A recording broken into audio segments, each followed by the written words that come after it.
Today I want to focus on all the things that you can do with cruciferous vegetables. Specifically, I'm going to focus on cabbage today. I've got some green cabbage and I have red cabbage, but I also brought in some Brussels sprouts and Chinese or broccoli rabe, which I love, as well as some cauliflower.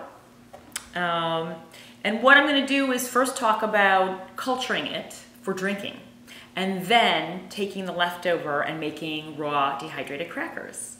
So it all sounds a little weird and mysterious, but I can assure you it's really tasty. And once you do this, you will continually make your rejuvelac or kvass, however you want to term your drink.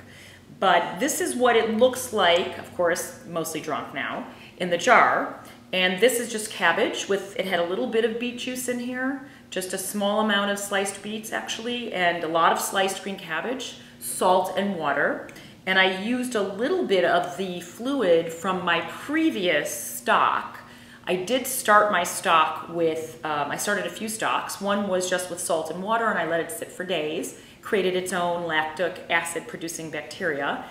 Another jar, I actually poured off a little live sauerkraut. So you can buy refrigerated live sauerkrauts at the health food stores and at Whole Foods, and use a little bit of that juice because it's loaded with the bacteria. So it's inoculating your jar, it's inoculating what you're making with the bacteria ready, and then it's ready within a day. If you don't mind waiting a few days, all you need is salt and water, and you let it sit, which is a little different than culturing the cabbage specifically for sauerkraut to be eaten. I'm doing this right now for juice, for the cultured fluid, really, to be drunk on a daily basis for daily probiotic use. In addition to daily probiotic use, when you culture the brassica family, which is another name for the cruciferous family, which also includes, in addition to the broccoli and cauliflower and cabbages and Brussels sprouts, chard and kale and some of the other greens, and mustards are in that as well, you're getting all the phytonutrients from that family, which there's many. And the phytonutrients belong to a class of phytochemicals called glucosinolates. And specifically, they fight cancer very well. And they also target very much on cancers that are steroid or hormone induced. So any estrogen or androgen receptor positive cancer, they're going to specifically help you fight. And the compounds are quite powerful. They're used in supplements called I3C supplements or DIM, which is indole-3-carbinol. And DIM is the more active form of the indole-3-carbinol. But that's getting off into way out in left field like biochemistry. All you need to know is that when you eat your cruciferous raw or cultured, you're getting, or slightly, you can slightly steam them or slightly saute them, but once you overcook, you're really losing those phytonutrients. But if you eat them raw or cultured, you're getting all the benefit of the cancer-fighting compounds, but you're also blocking the phytates, which tend to interfere negatively with your thyroid. So if you culture it, if you culture any cruciferous, the phytates that are in the cruciferous, which can be for some people working against their thyroid and making their thyroid sluggish, once you culture it, those compounds are gone. They're inactivated, and you no longer have to worry about it. So that's one of the great benefits of culturing your cruciferous. So today I'm going to put up another stock of drink of rejuvelac, and rejuvelac traditionally has been made from cultured wheat berries, but you can use any kind of grain that you sprout. However, I like making it really with vegetables, because when you make it with the cultured berries, you have to sprout them. And then you're also likely to get a lot of other things that you might not want, like molds and yeasts growing on it that are a little funky. And so you don't always get a good batch. So it's, I haven't gotten that one down, and there's no reason to, because cabbage actually promotes the most lactic acid producing bacteria than anything. And so cabbage with a little beet for color is really my favorite, and so easy. Now, one of the other things you might see it called is kvass. Kvass is an Eastern European drink that historically was done from yeast-free breads that were sour just with lactic acid producing bacteria, and they would take leftover bread and put it in water, probably with salt, and they would make their own, again, cultured liquid, and that's been called kvass. Rejuvelac is the more common term that you'll see among the raw foodists, and it's referring to the lactic acid producing bacteria in water, which really makes for a tangy, bubbly, fizzy water. It's not like a gassy, it sounds like it would be really gassy, but it's not. It's really, when you drink it, there's not that much flavor. You can, in fact, you can add things like ginger or fennel or some other flavorings if you want, some other herbs. I think today I'm going to add a little fennel, but you can flavor it if you want. There are very expensive drinks sold at Whole Foods that are kvass and rejuvelac, and you'll pay a premium price if you buy it. But if you make it yourself, it's so cheap. And then from the leftover, you have a semi, like an almost sauerkraut, which I like to eat by itself or use in the formation of my raw crackers. And I make a rye-flavored, rye-less cracker, which is all phytonutrients and all superfoods. And I'll show you how to make this today. This cracker has raw cocoa in it, it has pomegranate nectar, it has cultured cabbage, it also has flax seeds, and dates, a little bit of date for sweetness. So it's really loaded with phytonutrients, and it's a superfood, and it's raw, it's full of enzymes. It's virtually carbohydrate free, a little bit of carbs from the pomegranate molasses and dates, but there's not very much of that. And then there's a lot of amazing compounds from the raw cocoa as well as the cabbage. And of course the flax seeds add more protein to the cabbage because cabbage is high in protein, all cruciferous vegetables are. And the cocoa has some protein and the flax has a lot of protein and good fatty acids. So this is a great vehicle for eating nut butters or hummus or avocado. And so I'm going to show you how to make this as well. So what I'm going to do is I'm going to pour off a little bit of the juice to inoculate my next batch. Well, actually, I'm going to pour off so I can drink and leave some in here. And I'm going to take some of the cabbage out and put in a fresh new batch of cabbage and take the old cabbage and use it to make my next batch of crackers. So I'm going to drink this. Like that.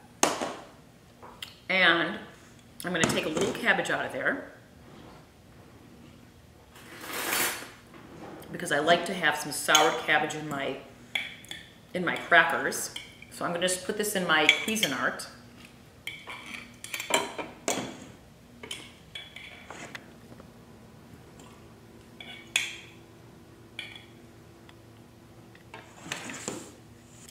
I've left a little bit at the bottom. You don't really have to leave this much. And again, your first go around, you're not going to have any, unless you pour some off of a raw cabbage, some kind of raw cultured cabbage, kimchi or sauerkraut. Make sure it's raw. And if it's not raw, it's not going to have live bacteria. Then you might as well just start with salt and water. The other thing you want to do is you want to make sure you're using water that does not have chlorine, because the chlorine will inhibit the growth of the lactic acid bacteria. So if you don't have a filter on your sink, you want to take a bunch of water. You can boil it and let it cool off, or you can actually just have it sitting out for hours. But why would you do that? Just boil it and let it sit. And all the chlorine will evaporate as chlorine gas into your environment. But it's actually fine. So I'm going to put some water in a pan. I do have filtered water, but just to go through all the motion.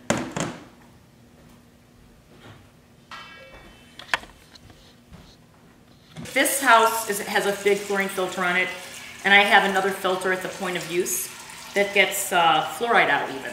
But for those of you who have just a normal tap water, and you're urban, you're going to have chlorine, you want to just put water in a pan and heat it.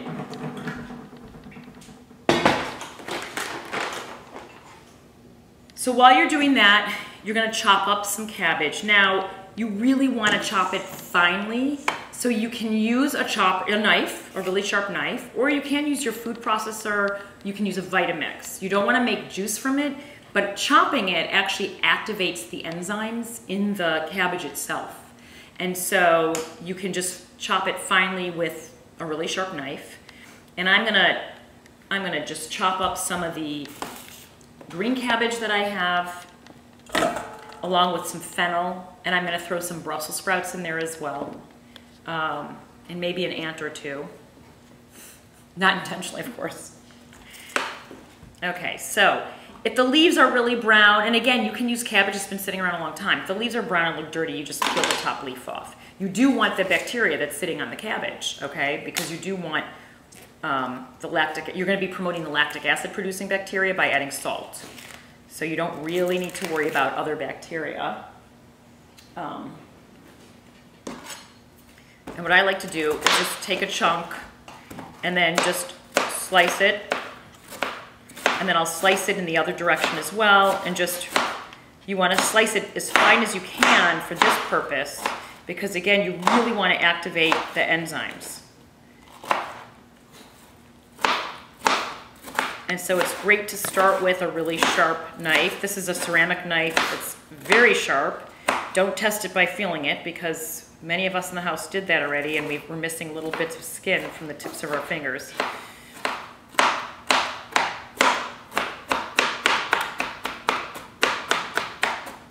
So this is great. You're just going to put this right in your jar and over, as I do. I'm the messy cook.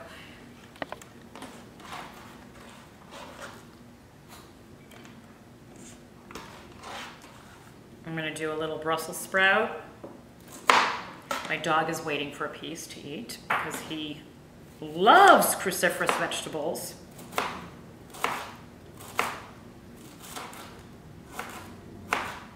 So again, very fine, and we do a lot of raw Brussels sprouts in this house. I make a raw Brussels sprout fresh grapefruit salad that's seasoned with lime juice and salt and olive oil and topped with walnuts, and that's a full meal in itself. And I started to talk about the protein content of the brassica family, and broccoli has the most. Broccoli, for 200 calories of broccoli, you are actually getting about 20 grams of protein and a whole lot of fiber, and a whole lot of nutrients. So cruciferous vegetables are actually fairly high in protein based per unit of calorie. Now you are getting some carbohydrates in there, whereas if you had 20 grams of protein just from a piece of fish, let's say, or chicken, you wouldn't be getting any carbohydrate. But it's also very filling. So, you know, a cup of broccoli is about 100 calories and about 5 grams of protein. No, sorry, 10 grams of protein. So here's fennel, Brussels sprout, and cabbage, and a mess, but that's okay. I'll clean it up. I'm gonna grab some salt. I like to grind my own Himalayan pink salt, and this says Himalayan salt bath because it's in a large granule, and it's much cheaper. You can pick up a bag like this for, I don't know, $30. And if you bought this much finely ground Himalayan rock salt, you'd probably be spending $90 to $100. But what I do is I grind it in my Vitamix in the dry grinder, and I make a nice fine pink salt, which I really like to use in this purpose. And so I'm going to do about a teaspoon of salt.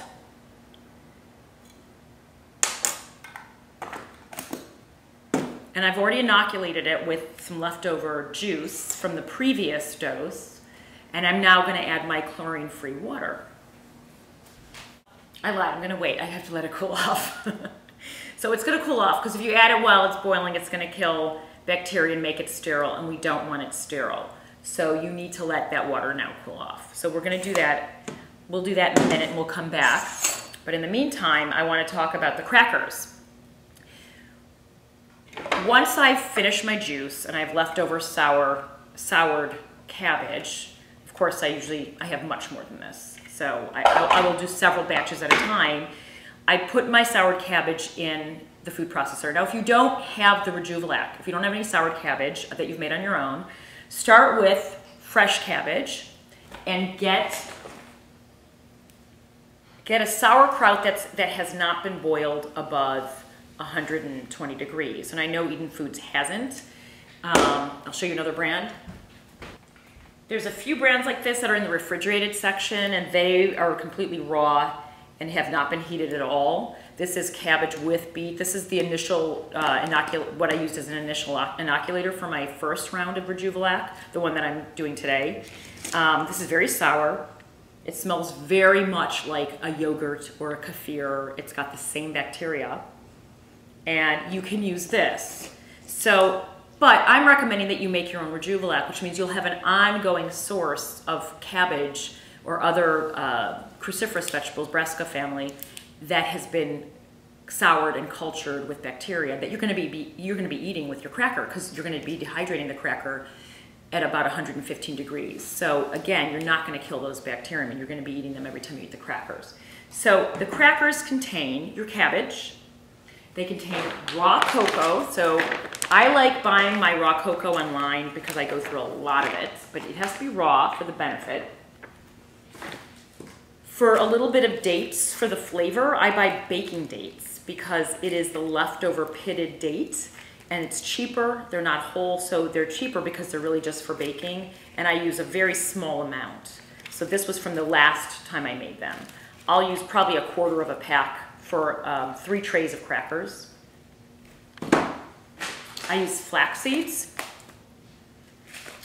For this flavor, I use caraway, what gives it the rye flavor. And pomegranate molasses, because it makes it very tangy. It adds to that tarty, tangy flavor, and there's a little sweetness, and it's just like another note of flavor that people eat it and can, some people say, wow, I taste a little pomegranate there. And I really, a whole bottle will probably get me 30 trays of crackers. So a little goes a long way. I think the water's ready. I'm going to do this over the sink so I don't make a mess.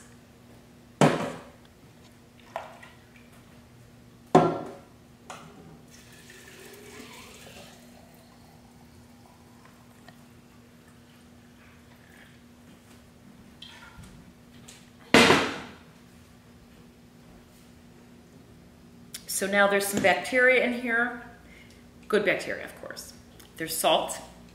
There's plenty of food for more bacteria to create more bacteria. It needs the food from the cruciferous vegetable. It needs the enzymes. And I've got Brussels sprouts in here. I've got cabbage. I've got fennel. I'm going to do just a little bit more cabbage in this, and maybe a little bit more salt. I tend to like it a little saltier. It seems like you're adding a lot of salt. In fact, it's surprising how little salt you taste. And so I just added the granules that I had taken out of my container. Just so you know, every time I cut cabbage or Brussels sprouts or broccoli or chard or anything in the brassica family, my dog comes up to me and cries and is hitting me. So he's jumping on my leg right now and whining, and I'm gonna have to give him some, or he will not leave me alone. Here you go. Okay, and we're ready to go. I'm gonna close this. Now, since I had this, I started with already a culture. By tomorrow evening, this will be ready to drink. I actually like to wait longer, and I keep it out unrefrigerated. The more bacteria, the better. The more sour it tastes, the more I like it. So that's what we're going to do with this, and we're going to move on to the crackers.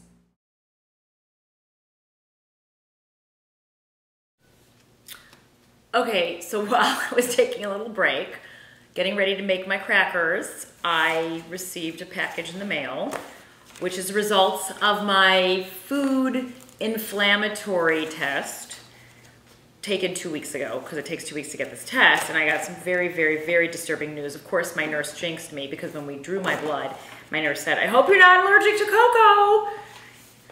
And it comes in, it shows you like what foods your white blood cells will inflame and die from, which is probably not a really good thing to have happen. So it's not the same as eating something and immediately having an allergic reaction. That's IgE mediated, and this is actually not mediated through IgE, and it's a delayed response, but it can wreak havoc. And the number one thing that I have a severe intolerance to is mussels, which is no biggie. I mean, I do love mussels in white wine, steamed. But on my moderate, I have a severe reaction to whey. I don't do dairy, so I'm not really upset. I have a moderate reaction to gluten, which I really don't do it, but occasionally I would eat some sourdough, so that's not gonna happen anymore. My moderate reaction, though, includes cocoa, which, you know, the crackers I was just about to show you with my cultured cabbage, which happens to be a mild reaction, the cabbage and the caraway, but a moderate reaction to cocoa and walnuts and pecans, as well as strawberries. Now that kind of rocks my world. The cocoa really rocks my world, because anyone who knows me knows that I eat raw chocolate on a very regular basis, and that is now gonna have to change, at least for 6 months. So I'm not gonna show you how to make these crackers today, because I now am switching gears and I'm gonna make a green cracker from stinging nettles and basil with chia seeds and hemp seeds, and try to get my mind off the fact that I cannot eat chocolate for the next 6 months. Boo-hoo. So we're gonna edit for another second. We're gonna take 5 and I'm gonna switch around and get my stinging nettles and basil out and my hemp and chia seeds, and we're gonna forget all about the fact that I can't eat cocoa for the next 6 months. And we're gonna focus on how yummy these green crackers are gonna be.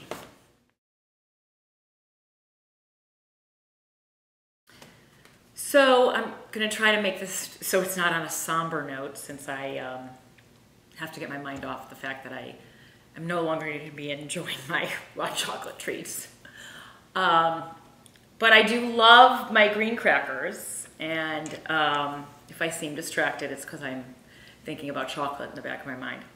These green crackers are made from basil, fresh basil, which reminds me of my basil flavored raw chocolate brownies, which I won't be eating anymore. I can do blonde brownies, but I can't even do them with the walnuts, because those were a problem too. Okay, I've got to get over that. Okay, really lovely Russian kale. I love the Russian kale because it's a really big leaf and I love the shape of it and it tastes good. And stinging nettles. In the early part of the season, a lot of the organic purveyors pick stinging nettles because they grow wild, and so you can get them early in the summer. Later in the summer, they usually don't bother bringing them. But I've been making tea, I dry them. But in addition to drying them, I love the flavor, so they're great sauteed fresh, and they're also great in my raw dehydrated crackers, which of course then they get dried again. But I like to mix this combination, so there's some nettle, some basil, and some kale, super greens again. And then for this cracker, I don't use flaxseed, I like to use hemp seeds, so hemp hearts or whole hemp seeds. And then I buy chia in large quantity, and I use the chia. So both hemp and chia are loaded with omega-3 oils, as well as protein and fiber. And the chia seeds are great for your gut and digestion, which I won't go into detail for the purpose of a food video. But I think once you eat them, it'll be like nod nod. You'll understand what I'm getting at. Okay, so let's start by processing my greens.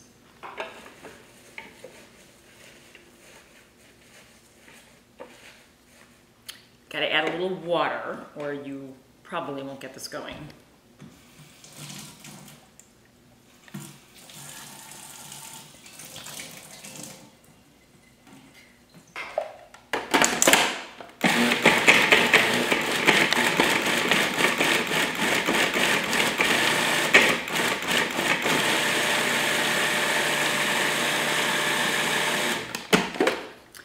So I just keep adding to it this way, and then once I have my greens done, I take them out and I put them in a bowl, and then I grind the seeds. I don't like them fully ground because I like a little crunch.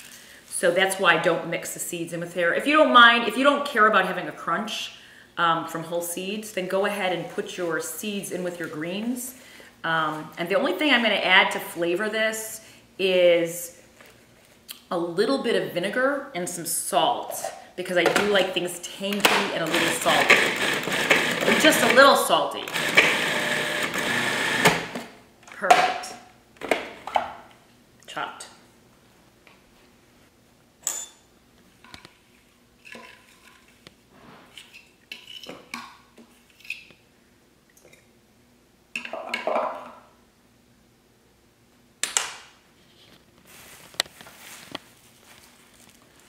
So some of the reason it's hard for it to chop is that I didn't remove the stems just because you don't really need to. You can eat the dried stems ground up, but it does make the grinding process a little more difficult. God, I can't believe I finished. And you know what carob tastes like? Disappointment. No, I like carob. I do like carob. I'm not saying that to like convince myself. I do like carob, but I don't like it if it's a chocolate substitute. I just happen to like carob. Because there's no substitute for chocolate.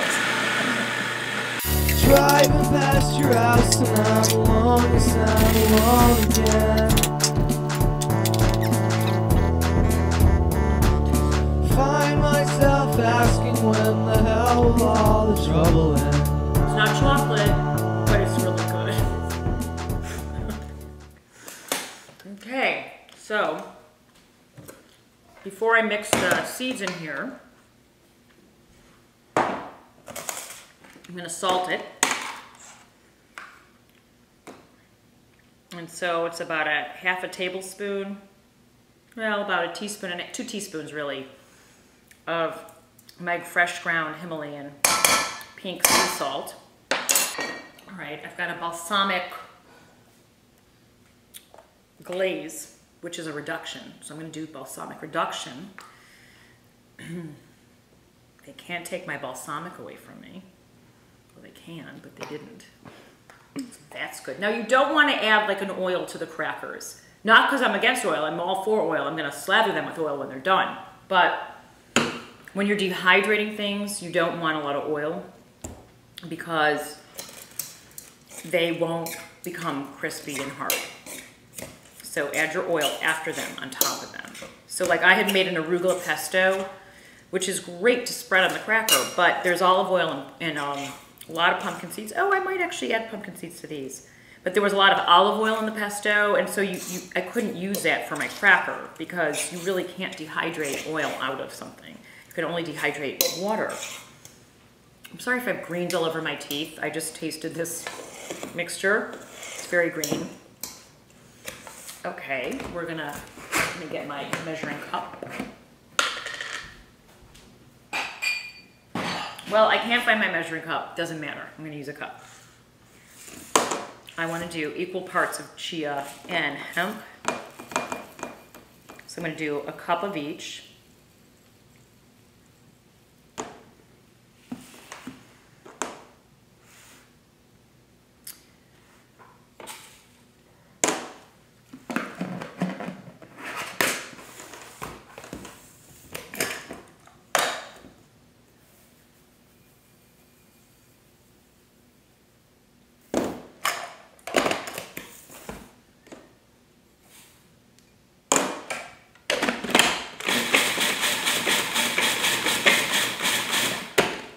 And that's good enough.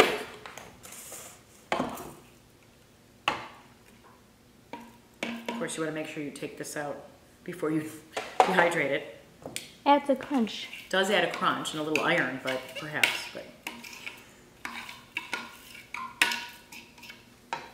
So I'm going to stir the rest by hand.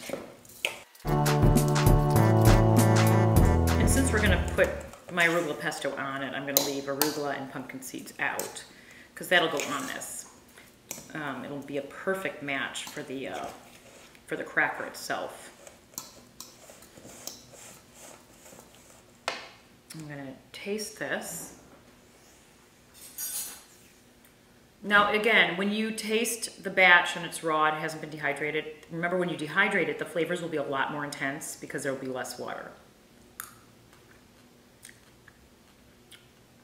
Really nice.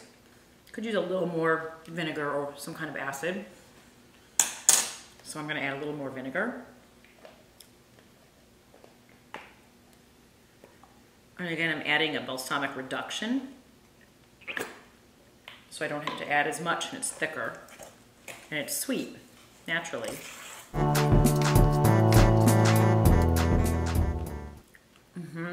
That's good. So once it's dehydrated, I'll notice that the little acid more. So that's really perfect.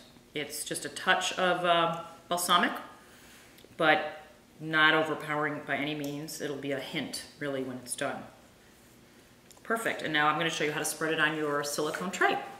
When you're dehydrating something that's very wet, as opposed to, like, let's say you were just dehydrating tomato slices or fruit cut in half, you have to use a silicone tray. So this is wet, that's why it looks like that. But you need a silicone tray to put your product on. And then I score it to make the crackers ahead of time, and then I dehydrate it over at about 115 degrees. You can set it higher initially because it won't really be at 100 and, you know, if you set it to 135, it won't be at 135 initially because it's so wet. So then you turn it down to 115. And what I do is once it's pretty dry, I actually get it off the silicone tray and flip it over. So, or just take it off the silicone tray. So the bottoms, I really like my crackers hard and crunchy. And that's the only way to do it. Otherwise, they're not going to be hard and crunchy. And who's thinking about chocolate anyway? So that was very interesting, you know, news, which means that, I mean, not that the rejuvelac won't matter. I make it out of cabbage, and cabbage was a mild reaction. I'm going to now make my rejuvelac out of Brussels sprouts and broccoli. You can even use green beans, by the way. It doesn't have to be the cabbage.